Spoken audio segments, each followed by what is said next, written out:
अस्सलाम वालेकुम फ्रेंड्स, क्या हाल चाल है आपकी। उम्मीद करती हूँ आप ठीक ठाक होंगे, खैरियत होंगे। फ्रेंड्स, आज हम बनाएंगे आलू के पराठे। आलू के पराठे सबको बहुत पसंद होते हैं।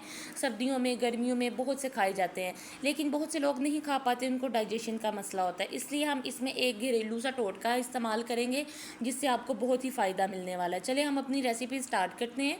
सबसे पहले मैंने आलू बॉयल कर लिए। आलू बॉयल करने के बाद मैंने एक बाउल लिया, उसमें आलू ऐड किए ताकि बड़ा बर्तन हो ना तो मिक्सचर रेडी करने में आसानी होती है।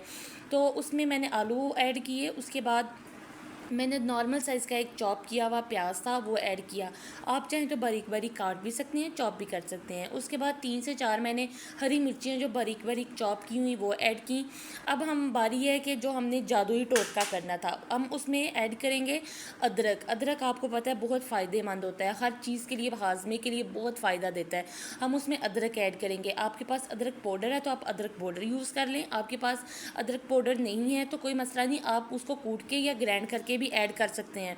उसके बाद हम इसमें नमक, मिर्च, काली मिर्च, हरी मिर्च, सूखा धनिया, ज़ीरा और आप चाहें तो एक चुटकी अजवाइन भी इस्तेमाल कर सकते हैं। उससे बहुत अच्छा टेस्ट आएगा और बहुत ही जो है मज़ेदार सा जो है ना उसका टेक्सचर भी हो जाएगा और बहुत ही मज़ेदार जो है ना आपको उसकी खुशबू भी आएगी उसमें।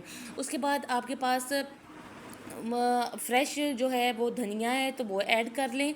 अगर आपके पास पुदीना है फ्रेश है तो वो ऐड कर लें, क्योंकि ये सारी चीज़ें हमने जो ऐड की हैं ना ये हमारे हाजमे के लिए बहुत अच्छी होती हैं, ताकि आप खाना भी अच्छे से खाएं और आपको बाद में कोई प्रॉब्लम्स भी ना हो।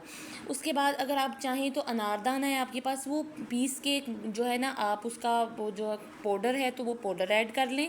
अगर नहीं है तो आप वो वैसे दादड़ा सा होता है, वो मुंह में आए बहुत मज़ा देता है। उसके बाद आप रोटी बेलें, नॉर्मल सी रोटी बेलें। उसके बाद आप जो है ना उसको तवे पे जब डालें तो आंच जो है आप स्लो कर दें, ताकि पराठा जो है दोनों साइड से अच्छी तरह से पक सके। नहीं तो एक साइड से पक जाएगा, दूसरी साइड से कच्चा रह जाएगा।